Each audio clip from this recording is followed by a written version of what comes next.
ગોપાલભાઈ ભડવાલ online એજ્યુકેશનમાં આપનું હાર્દિક સ્વાગત કરું છું। તો આજે આપણે વાત કરતા હતા ક્રમાંક સહસંબંધાંક। તો ક્રમાંક સહસંબંધાંકમાં આપણે આગળના વિડીયોમાં આપણે એક દાખલો જોયો હતો કે જેમાં કોઈ અવલોકન પુનરાવર્તન થતું હોય ત્યારે સૂત્ર આવે CF વાળું સૂત્ર। તો આજે પણ આપણે એક CF વાળા જે દાખલો જે છે એની ચર્ચા આપણે કરવાની છે। તો સ્વાધ્યાય 2.3 માં દાખલા નંબર 5 એમાં આપણને પતિની ઊંચાઈ અને પત્નીની ઊંચાઈ વચ્ચેનો ક્રમાંક સહસંબંધાંક મેળવવાનો કીધો છે, બરાબર। તો રકમ આપણે જોઈશું તો એમાં આપણને જે પેલું આપ્યું છે પતિની ઊંચાઈ મતલબ કે x ચલ, પત્નીની ઊંચાઈ મતલબ કે y ચલ। તો x અને y ચલ તમને આપેલા છે। હવે આ બે વચ્ચે આપણે ક્રમાંક સહસંબંધાંક મેળવવાનો છે। તો ક્રમાંક સહસંબંધાંક મેળવતી વખતે શું ધ્યાનમાં રાખવાનું હોય કે આમાં કોઈ અવલોકન પુનરાવર્તન થાય છે કે નહીં। જો કોઈ અવલોકન પુનરાવર્તન થતું હોય તો સૂત્ર અલગ આવે, પુનરાવર્તન ન થતું હોય તો પણ સૂત્ર અલગ આવશે। એટલે ખાસ પહેલા તો જોઈ જ લેવાનું કે કોઈ અવલોકન પુનરાવર્તન થાય છે તો એ x માં જોઈશું આપણે। તો x માં તમે જો 156 153 185 157 163 151 162 x માં કોઈ અવલોકન પુનરાવર્તન થતું નથી, પણ જ્યારે y માં 154 મતલબ કે અવલોકન પુનરાવર્તન થાય છે, 162 એટલે કે અવલોકન પુનરાવર્તન થાય છે। તો આ દાખલામાં સૂત્ર નંબર 2 આવશે, ક્રમાંક સહસંબંધાંકનું બીજું સૂત્ર એટલે કે CF વાળું સૂત્ર। તો દાખલાની શરૂઆત કરીએ આપણે। તો દાખલો ગણતી વખતે આપણે x ને ક્રમ આપવાનો હોય તો x ના ક્રમને શું કહેવાય? rx। શું કહેવાય? rx। y ના ક્રમને શું કહેવાય? તો કે ry, બરાબર। આગળનું કોષ્ટક એટલે કે અહીંયા આવશે d। તો d એટલે શું? તો કે rx ry મતલબ કે બંને ક્રમોનો તફાવત, d એટલે તફાવત। અને છેલ્લું કોષ્ટક આવશે d નો સ્ક્વેર, બરાબર। તો આ થઈ ગયું આપણું કોષ્ટક। હવે કોષ્ટક બની ગયા પછી આપણે x ને ક્રમ આપવાનો છે। તો ક્રમ કઈ રીતે આપવાનો હોય? તો જે તમને સંખ્યા મોટી દેખાય એ આપણો એક ક્રમ, મતલબ કે અહીંયા સૌથી મોટો ક્રમ આવશે 191। 191 કરતા ઓછા કેટલા છે? 185, એટલે અહીંયા આવશે બીજો ક્રમ। 185 કરતા ઓછા કેટલા છે? તો કે 163, તો અહીંયા આવશે ત્રીજો ક્રમ। 163 કરતા ઓછા 162 એટલે કે ચોથો ક્રમ। 162 કરતા ઓછા 157 એટલે આવશે પાંચમો ક્રમ। 157 કરતા ઓછા 156 એટલે કે છઠ્ઠો ક્રમ। અને સૌથી નાની સંખ્યા 153 એટલે કે સાતમો ક્રમ, મતલબ કે n બરાબર કેટલા આવશે? અહીંયા 7, બરાબર। ટોટલ તમારે 7 સંખ્યા આપેલી છે। ry તો અહીંયા આપણે ક્રમ આપવાનો છે। તો આમાં સૌથી મોટી સંખ્યા જો કઈ છે? 170, એટલે કયો ક્રમ આવશે? એક ક્રમ, એટલે કે 170 ને આપણે એક ક્રમ આપવાનો છે। હવે 170 નો ક્રમ અપાઈ ગયો પછી જો 170 કરતા ઓછા કેટલા? તો કે 162 પણ 162 કયા ક્રમ ઉપર આવ્યા? તો કે બીજા ક્રમ ઉપર, મતલબ કે બીજા ક્રમ ઉપર ટાઈ પડી, અવલોકનમાં ગાંઠ। આ બે અવલોકનમાં ગાંઠ છે એમ કહેવાય, કેમ કે અહીંયા કોઈ નક્કી ન થાય આને બીજો ક્રમ આપો આને બીજો ક્રમ આપો। એટલા માટે આ બંને ક્રમને આપણે સરેરાશની ક્રમ આપવાનો છે। મતલબ કે સરેરાશ ક્રમ એટલે શું? તો કે આ બીજો ક્રમ, બે પછી કયો ક્રમ આવે? ત્રીજો ક્રમ। આ બંનેની સરેરાશ મતલબ કે બેનો સરવાળો છેદમાં 2, બરાબર। 2 ને 3 5, 5 ભાગ્યા 2 એટલે આવશે 2.5। એટલે કે જ્યાં પણ તમારે ટાઈ પડે છે ત્યાં આપણે 2.5 ક્રમ આપવાનો છે। મતલબ કે 162 જે છે એને 2.5મો ક્રમ અને 165 એને પણ કેટલામો ક્રમ આપશું આપણે? 2.5મો ક્રમ। તો જ્યારે પણ કોઈ અવલોકન વચ્ચે ગાંઠ અનુભવે ત્યારે એ સંખ્યાને સરેરાશ ક્રમ આપવાનો, જ્યાં પહોંચ્યા હોય ત્યાં, અને એના પછીના જેટલા પણ ક્રમ આવતા હોય એની આપણે સરેરાશ લેવાની છે, બરાબર। હવે કયો ક્રમ આપી દીધો આપણે અહીંયા? 2.5 પણ 2.5 માં આપણે સરેરાશ ક્રમ કયો લીધો હતો? 3। તો આ 3 ક્રમ હવે આપવાનો નહીં, 3 પછી જે ક્રમ આવતો હોય એ આપવાનો। તો 162 કરતા ઓછા કેટલા? 157, તો 157 ને આપણે કયો ક્રમ આપી દેવાનો છે? 4, બરાબર। આપણે કેમ 3 ક્રમ નો આપ્યો? કેમ કે 3 ક્રમ આપણે સરેરાશમાં લઈ લીધો, બરાબર। 162 ના સરેરાશમાં ત્રીજો ક્રમ આવી ગયો અને એના પછી આપણે આવશું ચોથો ક્રમ। હવે 157 કરતા ઓછા કેટલા? તો કે 154 પાછી ટાઈ પડી, એટલે કે ચોથો ક્રમ તો આપણે આપી દીધો, મતલબ કે કયા ક્રમ ઉપર ટાઈ પડી? પાંચમો ક્રમ અને છઠ્ઠો ક્રમ। આપણે પહોંચ્યા હતા અહીંયા પાંચમા ક્રમ ઉપર, પણ પાંચમા ક્રમ ઉપર પહોંચ્યા ત્યાં ખબર પડી આપણને કે 154 કેટલી વાર છે? 2 વાર. એટલે પાછી અવલોકનમાં ટાઈ પડી. એટલે કે ટાઈ પડે ત્યારે એ અવલોકન એના પછીના અવલોકનની સરેરાશ લેવાની. એટલે કે 5 ને 6 છેદમાં 2, એટલે કે 11 ના છેદમાં 2. હવે 11 ભાગ્યા 2 તમે કરો એટલે ટોટલ મળે તમને 5.5. બરાબર? તો જ્યાં 154 છે ત્યાં આપણે 5.5, અહીંયા પણ 154 5.5. હવે તમે જુઓ અહીંયા આપણે છઠ્ઠો ક્રમ આપી દીધો છે, તો 6 પછી કયો ક્રમ વધ્યો? 7મો ક્રમ. તો અંક પણ એક જ વધ્યો છે 148, એને કયો ક્રમ આપી દેવાનો છે આપણે? 7. બરાબર? તો આ થઈ ગયું જ્યારે અવલોકનમાં ટાઈ પડે ત્યારે. જ્યારે કોઈ અવલોકન 3 વાર રિપીટ થાય, ધારો કે અહીંયા 154 3 વાર રિપીટ થયા હોય, આ 154 આ રીતે રકમમાં હોત 154 154 જો 3 વાર હોત તો આપણે અહીંયા 5મા અવલોકને પહોંચ્યા હતા, એટલે કે 5મા ક્રમે પહોંચ્યા હતા તો 5 6 અને 7 આ ત્રણ ક્રમની શું લેવાની? સરેરાશ. શું લેવાની? સરેરાશ. જો 154 3 વાર હોત તો આપણે 5 6 અને 7 આ ત્રણેયનો સરવાળો કરે અને છેદમાં 3 મૂકીને જે આવે એ દરેક ક્રમ આપણે 154 ને આપે. એટલે જ્યારે પણ ટાઈ પડે ત્યારે આપણે સરેરાશ શબ્દ યાદ રાખવાનો છે. બરાબર?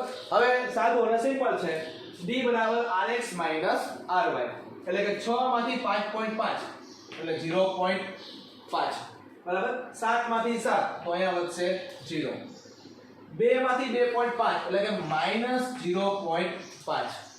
5 માંથી 4 એટલે આવશે 1. 3 માંથી 2.5 એટલે પાછું 0.5 પણ પ્લસ આવશે. 1 માંથી 1 તો કે 0.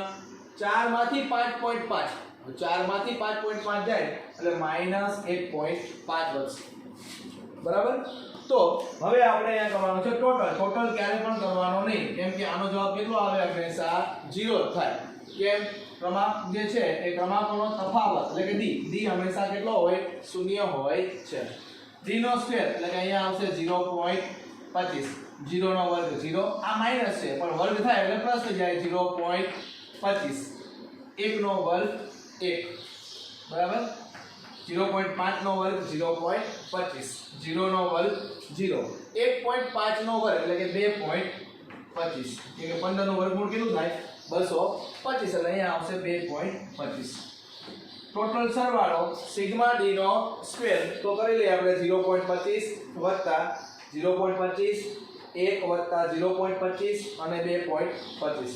ટોટલ તમને મળશે અહીંયા 4. કેટલા મળશે? 4. હવે આ થઈ ગયું એક કોષ્ટક. હજી આપણે એક કોષ્ટક બનાવવાનું છે જેનું નામ છે CF. બરાબર? એટલે કે CF ની આપણે ગણતરી કરવાની છે. CF ની ગણતરી. બરાબર? તો એમાં પણ આપણે 3 કોષ્ટક બનાવવાના થાય. બરાબર? એક તો પહેલા અહીંયા લખશું આપણે અવલોકન. પણ એ કયું અવલોકન? પુનરાવર્તિત અવલોકન. એવું તમે કહી શકો, પુનરાવર્તિત અવલોકન. અથવા ખાલી અવલોકન લખો તો પણ ચાલે. બાજુમાં શું લખશું આપણે અહીંયા? m એટલે જેટલી વાર અવલોકન પુનરાવર્તન થતું હોય એટલી સંખ્યા. અને અહીંયા બાજુમાં આપણે એનું સૂત્ર લખવાનું છે m નો ઘન માઈનસ m છેદમાં 12. આ રીતે. હવે અવલોકન પુનરાવર્તિત મતલબ કે કયું અવલોકન પુનરાવર્તન થયું? તો આપણને ખબર જ છે કે આપણે 162 બે વાર આવ્યા હતા. તો એક તો આ લખશું 162 કેટલી વાર આવ્યા? તો કે અહીંયા 2 વાર. એટલે આ કોષ્ટક બનશે. બીજું કયું અવલોકન પુનરાવર્તન થયું? 154. તો 154 આવ્યા તો અહીંયા લખશું આપણે 154. એ પણ કેટલી વાર આવ્યા? 2 વાર આવ્યા. તો એની પણ આપણે ગણતરી કરશું અને ટોટલ આપણે અહીંયા લખશું એનો સરવાળો. બરાબર? તો અહીંયા ગણતરી કરી લઈએ આપણે m નો ઘન મતલબ કે 2 નો ઘન માઈનસ 2 છેદમાં 12. બરાબર? અહીંયા વધીને 2 કે 3 જ આવશે. એટલે આપણને યાદ રહી જશે કે જ્યારે 2 વાર પુનરાવર્તન થતું હોય ત્યારે જવાબ 0.5 આવશે. તો આપણે ગણતરી કરીએ આપણે 2 નો ઘન 8 માઈનસ 2 એટલે 6 અને 6 ભાગ્યા 12 એટલે 0.5. અહીંયા પણ સરખી જ ગણતરી છે એટલે અહીંયા પણ એવું આવશે 2 નો ઘન માઈનસ 2 છેદમાં 12 એટલે કેટલા આવશે? 0.5. CF એટલે ઊભો શું કરી નાખવાનો? સરવાળો મતલબ કે 0.5 વત્તા 0.5 ટોટલ કેટલા આવશે? 1. બરાબર? તો આ થઈ ગઈ CF ની ગણતરીનું કોષ્ટક. અને હવે આપણે મૂકવાનું છે સૂત્ર R બરાબર એટલે કે સહસંબંધાંક બરાબર 1 માઈનસ 6 કૌંસમાં સિગ્મા ડી નો સ્ક્વેર વત્તા cf છેદમાં n કૌંસમાં n સ્ક્વેર માઈનસ 1 બરાબર 1 માઈનસ 6 કૌંસમાં સિગ્મા ડી સ્ક્વેર કેટલો આવ્યો 4 વત્તા cf કેટલો આવ્યો 1 n કેટલા આવ્યા તો કે n કેટલા ટોટલ 7 તો અહીંયા લખશું આપણે 7 હવે n નો વર્ગ 7 નો વર્ગ એટલે 49 49 માંથી 1 બાદ કરી દો તો 49 માઈનસ 1 લખો સ્ટેપ વધારવા માટે બરાબર 1 માઈનસ અહીંયા હું સ્ટેપ કાપી નાખીશ 4 ને 5 બરાબર 6 5 ને 30 49 માંથી 1 જાય એટલે 48 અને 48 ગુણ્યા 7 એટલે આવશે 336 બરાબર તો 1 માઈનસ 30 ભાગ્યા 36 તો 30 ભાગ્યા 336 જવાબ આવશે 0.089 3 બરાબર એક માંથી બાદ કરી દો 1 માઈનસ 0.0893 જવાબ મળશે તમને 0.91 મતલબ કે 1 થી ખૂબ જ કેવો કહેવાય નજીક કહેવાય તો અહીંયા પતિની ઊંચાઈ અને પત્નીની ઊંચાઈ વચ્ચેનો ક્રમાંક સહસંબંધાંક 0.91 આવે છે મતલબ કે 1 થી કેવો કહેવાય ખૂબ જ નજીક કહેવાય એટલે કહી શકો તમે કે આ બંને વચ્ચે જે સંબંધ છે ખૂબ જ ગાઢ ઘન સહસંબંધ છે એમ તમે કહી શકો તો વિદ્યાર્થી મિત્રો આજે આપણે જોયું CF ની ગણતરી પરીક્ષા માટે વધારે પડતો દાખલો પૂછાતો હોય 3 માર્ક્સમાં તો CF ના કોષ્ટક વાળો પરીક્ષામાં પૂછી શકે અને સિવાય CF નું સૂત્ર પણ IMP છે બરાબર અને ક્રમાંક કઈ રીતે આપવો એની પણ આપણે પ્રેક્ટિસ ખાસ કરવાની છે તો આપણે અત્યારે જોયું ક્રમાંક સહસંબંધાંકમાં બહુ ખૂબ જ એક અગત્યનો દાખલો CF ની ગણતરી વાળો દાખલો આપણે જોયો હવે ઘણીવાર ટૂંકા દાખલા પણ પૂછાતા હોય તો ટૂંકા દાખલા પણ સમજવા આપણે ખૂબ જ જરૂરી છે એમાં ખાલી સૂત્રનો જ ઉપયોગ થતો હોય બીજી કોઈ માથાકૂટ હોતી નથી પણ સૂત્રમાં પણ ક્યારેક ટ્વિસ્ટ કરીને પૂછતા હોય તો આપણે એ થોડું સમજવું જરૂરી છે તો એમાં સ્વાધ્યાય ડી માં દાખલા નંબર 12 છે દાખલા નંબર 12 છે તો એ રકમ આપણે જોઈશું બધાય એક નૃત્ય સ્પર્ધામાં 8 સ્પર્ધકોને હવે શબ્દ જ આપ્યો છે 8 સ્પર્ધકો મતલબ કે n બરાબર કેટલા હશે 8 તમે જેમ રકમ વાંચતા જાઓ એમ લખતું જ જવાનું તો જ તમને ખ્યાલ આવશે 8 સ્પર્ધકોને બે નિર્ણાયકો દ્વારા ક્રમ આપવામાં આવે છે હવે આગળ આપ્યું છે કે સિગ્મા એટલે કે સિગ્મા કૌંસમાં rx ry નો વર્ગ બરાબર 126 તો આ બંને વચ્ચેનો સ્પીયરમેનનો ક્રમાંક સહસંબંધાંક મેળવો હવે આપણને અહીંયા કીધું કે સ્પીયરમેનનો ક્રમાંક સહસંબંધાંક મેળવો તો ક્રમાંક સહસંબંધાંકનું પહેલા તો આપણને સૂત્ર ખબર હોવી જોઈએ 1 માઈનસ 6 સિગ્મા ડી સ્ક્વેર છેદમાં n કૌંસમાં n નો સ્ક્વેર માઈનસ 1 આ સૂત્ર નંબર કયું છે 1 કે જ્યારે અવલોકન પુનરાવર્તન ન થતું હોય ત્યારે આ સૂત્ર આવે તો અહીંયા આપણને કોઈ રકમમાં ક્યાંય કીધું નથી કે અવલોકન પુનરાવર્તન થાય છે એટલે એવું ન કીધું હોય ત્યારે સમજી જવાનું કે સૂત્ર નંબર 1 આવે CF વાળું ક્યારે આવે જ્યારે અવલોકન પુનરાવર્તન થતું હોય ત્યારે તો ત્યારે આ સૂત્ર આવે 1 માઈનસ 6 કૌંસમાં સિગ્મા ડી સ્ક્વેર વત્તા CF છેદમાં n કૌંસમાં n નો સ્ક્વેર માઈનસ 1 એટલે કે આ કયું સૂત્ર થયું સૂત્ર નંબર 2 હવે અહીંયા આપણે જે સૂત્રનો ઉપયોગ કરવાનો હોય તો કે અહીંયા આપણે સૂત્ર નંબર 1 નો જ ઉપયોગ કરવાનો થશે કેમ કે રકમમાં ક્યાંય CF આપેલું છે ના રકમમાં ક્યાંય આપણને CF આપેલું નથી મતલબ કે આપણે અહીંયા સૂત્ર નંબર 1 નો ઉપયોગ કરીશું પણ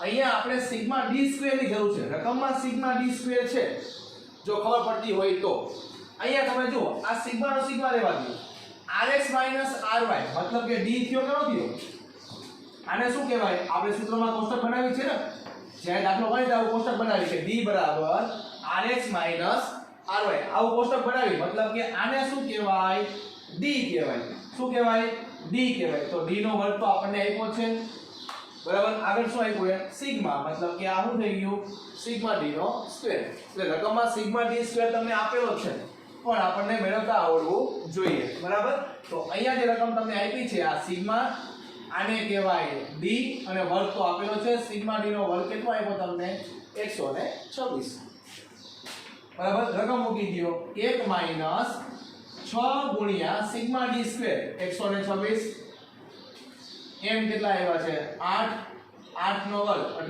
64 માઈનસ 1 1 માઈનસ 126 ગુણ્યા 8 એટલે મળશે તમને 1008.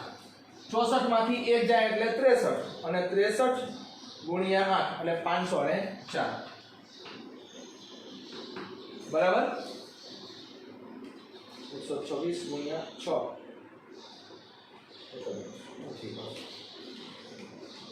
ભલે ચાલુ 126 ગુણ્યા 6 756 બરાબર અને છેદમાં 64 માંથી 1 જાય એટલે 63 63 ગુણ્યા 8 એટલે 504 બરાબર 1 માઈનસ 756 ભાગ્યા 504 756 ભાગ્યા 504 એટલે એ મળશે તમને 1.5 કેટલા મળશે 1.5 હવે 1 માંથી 1.5 જાય એટલે -0.5 જવાબ તમારો મળશે.